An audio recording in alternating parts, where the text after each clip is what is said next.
Are we ready? Yeah, I'd say we're ready. Okay. Hi, friends. Welcome back to Dubster Dive. And this time we're looking at an anime I have never heard of before in my life until this week when I watched it. And it was a recommendation from a friend of mine, Black Knight 11,582. Random numbers, man. Come on, don't do this to me. Anyway, Campione is a show based on a light novel that came out in May 2008 and ran all the way until 2017. It was written by, oh god, J. Takatsuki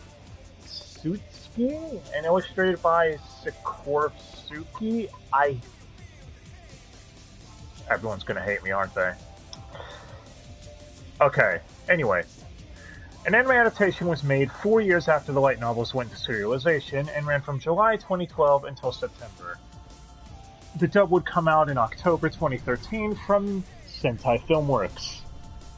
Oh yay! Let's see who's all in this dub Of course. Alright, well, let's just talk about the show. We'll get to the dub in a minute.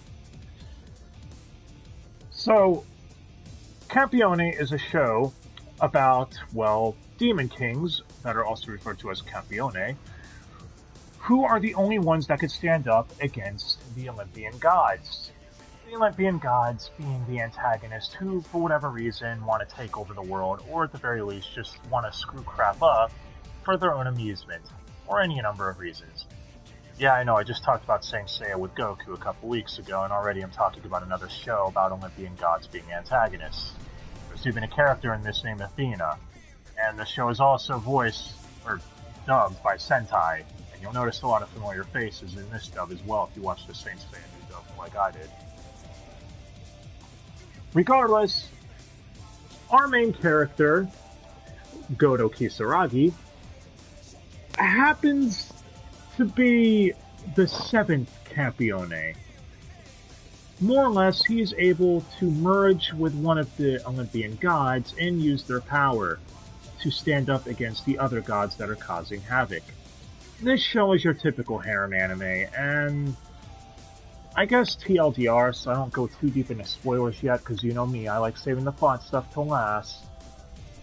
It was okay. That's about all I could say on that. My reactions to it were very mixed. Things about this anime I really liked, but there were others that just really irritated me at times. So, again, we'll come back to the plot in a little bit. Next, let's move on to animation. Again, I can't judge this very well, and sadly, my friend Dai nor Goku have seen this to my knowledge, so I couldn't really bring them along with me for the ride on this one. Did that to myself, I suppose. But from what everyone I've seen online talk about it, the animation ranges from average to being somewhat decent, especially during the over-the-top fight scenes.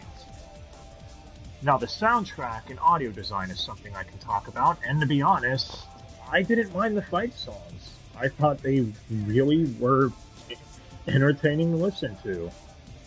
And even the soft, melancholic pieces that the anime would play on the piano every now and again were decent too. So, again, not too bad. Now, I guess we can go into what I thought of the dub cast. Goto Kisaragi, our protag, is voiced by Blake Shepard. Again, he's playing a character about fighting Olympian gods. Kind of funny he would revisit this 6 years later in Saint Seiya as Shiryu, where he'd have to fight against Olympian deities. He's also Soma from Food Wars, and to be honest, I think he gives a really stellar performance here. Is it as good as his performance in Food Wars? Nah, I don't think so, but that's mainly because it is my belief every voice actor has at least one role they were born to play. I've said this to many people. You know, for example, Ewan McGregor with Obi-Wan from Star Wars, Mark Hamill with, say, Luke Skywalker or the Joker, Vic Mignogna with Edward Elric. I think Blake Shepherd's is definitely Soma from Food Wars.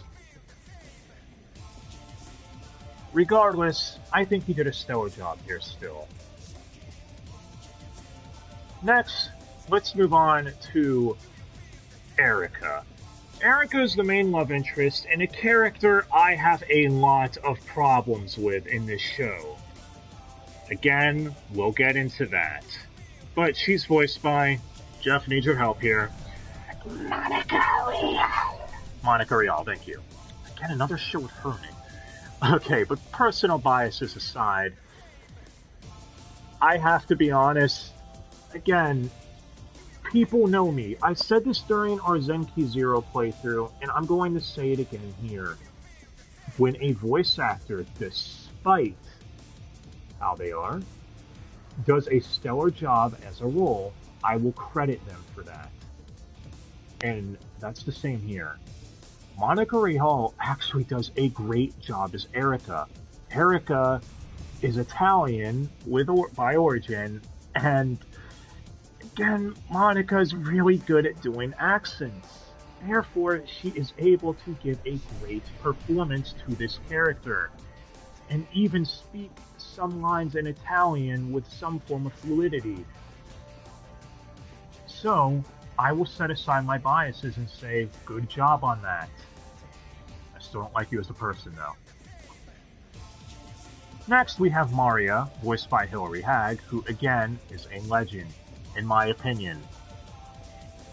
I know she's probably not very well known because she's mainly stuck to ADV films and Sentai, but give her a look up later. She's Loli Ruka on Danmachi, she's Tessa in Full Metal Panic, and she's Patty Wu in the Devil May Cry anime. Not to mention many, many other roles. Again, she's a VA I feel deserves more work and deserves more attention. We also have Athena, voiced by Brittany Karbowski. Again, another industry legend in my opinion. For those of you that don't know her, she's voiced Wendy from Fairy Tail. Crap. I'm trying to think of what other iconic roles that I could think of off the top of my head. Railgun from the Certain franchise. Rimuru from That Time I Got Reincarnated as a Slime. Basically, again, she gave another stellar performance here. We have Chris Aris as the narrator, and it's always a pleasure to hear Chris Aris. Anyone will tell you that. Chris Aris, aka Frieza, is, again, doing a great job here. In fact, I love his performance as the narrator here. He gives such an over-the-top performance, it just sounds hilarious, and he has such a posh mannerism when talking, yet you could tell he's genuinely having fun. It's too bad the narrator only talks during the episode previews and in the opening of each episode. It'd be cool if he was an actual character.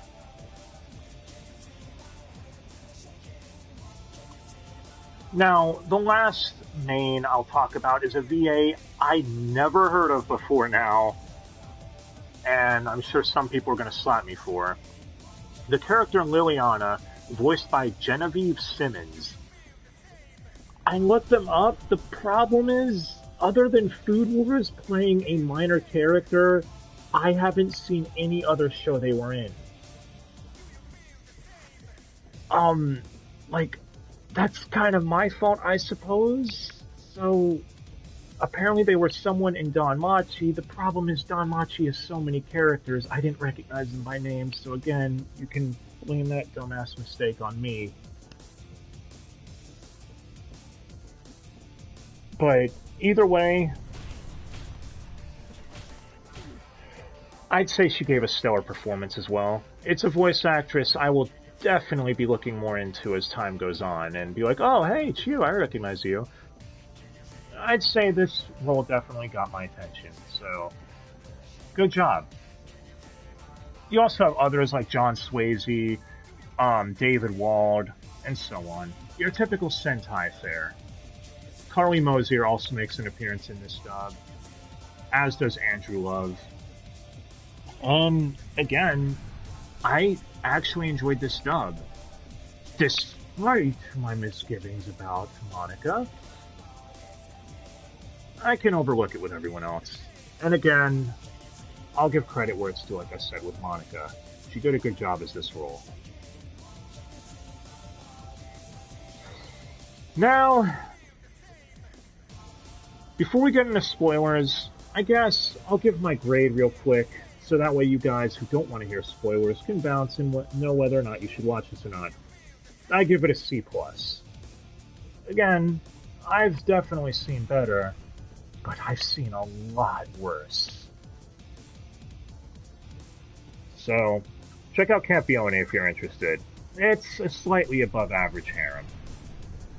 Now, let's get into this. Spoiler time. Now, Episode 1 has Godo going to Italy in order to return a stone tablet that his grandfather had lent to a friend, and his friend lent, let me start this again. Godo's grandfather was lent a stone magical tablet from one of his friends. Godo is going to return this to Italy.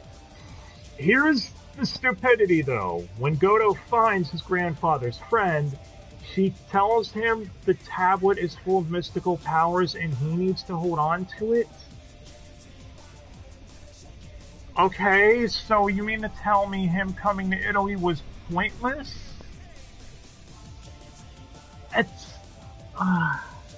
okay, so we got that right out of the gate, sure.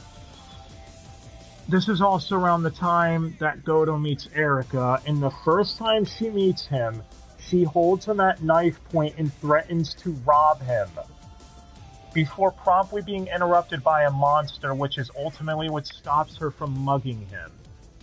I bring this up because literally at the start of Episode 2, she went from that to basically sneaking in naked into his bed. Yeah, I know, Monica playing a character that borderline sexually assaulted someone. The irony is not lost on me.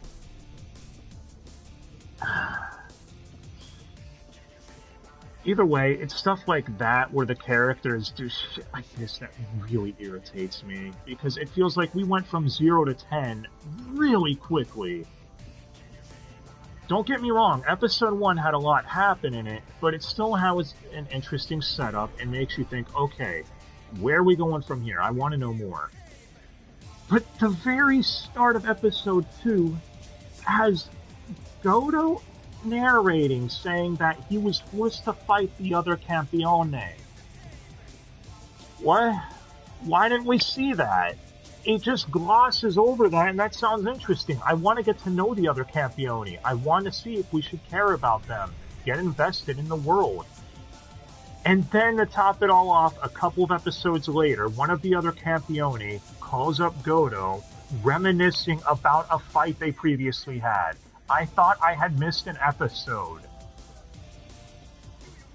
You can't do that, show! What is wrong with you?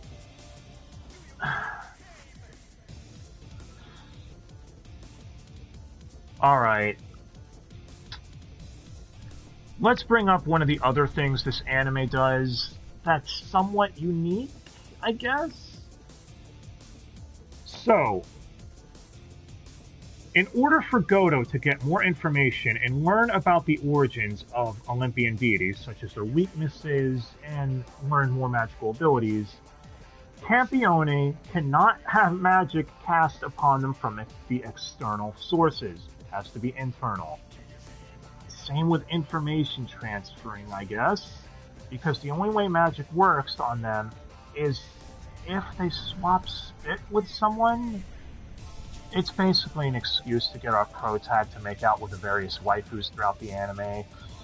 Again, it's an interesting gimmick. It's a way of throwing in the fan service, in a sense, and making it part of the plot. But I think you all know where this is going. So, an interesting gimmick that they reuse several times. Those of you that have seen the show will know what I'm talking about here. Here is literally every single arc in a nutshell for the first 10 episodes. New antagonist shows up, kicks the crap out of protagonist. Protagonist must make out with the particular waifu for that arc to get information on Antag. Protag fights Antag again with knowledge that he previously didn't have, beats antagonist, waifu joins harem, there we go, we win. They literally repeat this song and dance 3 times back to back for the first 10 episodes. Mind you, this show is only 13 episodes, so the fact that they did this for 3/4 of it is not a good thing, man. It's just not.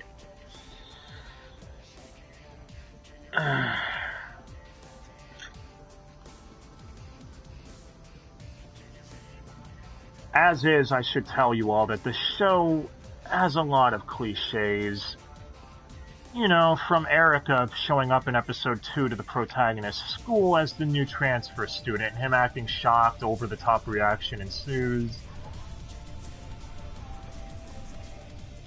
It's just a lot of frustrating things here. Now, I've been ranting about the plot a lot, but I gave the show a C+. Why is that? Because I actually genuinely like the fight scenes, and I thought that the character writing at times could be a little interesting. It feels like there's something really deep here that if you just scratch beneath the surface, you could get something. The problem is that it feels like they really didn't. If this anime were 24 episodes, maybe it would have had the chance to do so. But unfortunately, it's not. It's only 13, and 10 episodes of it are used recycling the same plot points. I wonder if the light novels did the same thing, but I wouldn't know. I never read them, and who knows, maybe someday, but regardless, I'd say a C+ is the perfect rank for it. If I had to describe this show in any short way, it's seen this before. Is it bad? No. But personally, Date Alive would do the make-out mechanic that he has to do with the waifus a year later, where he kisses the waifu in order to get her abilities, and honestly, I'm not gonna sugarcoat it, Date Alive is a far better anime. I don't mean to crap all over this series, because there were genuinely good moments in it, hence why I didn't downright just immediately dismiss it, and why I stuck around through all 13 episodes. I actually think the final arc is the most interesting one of them all. The problem is it comes so late, I don't think most viewers would stick around till then.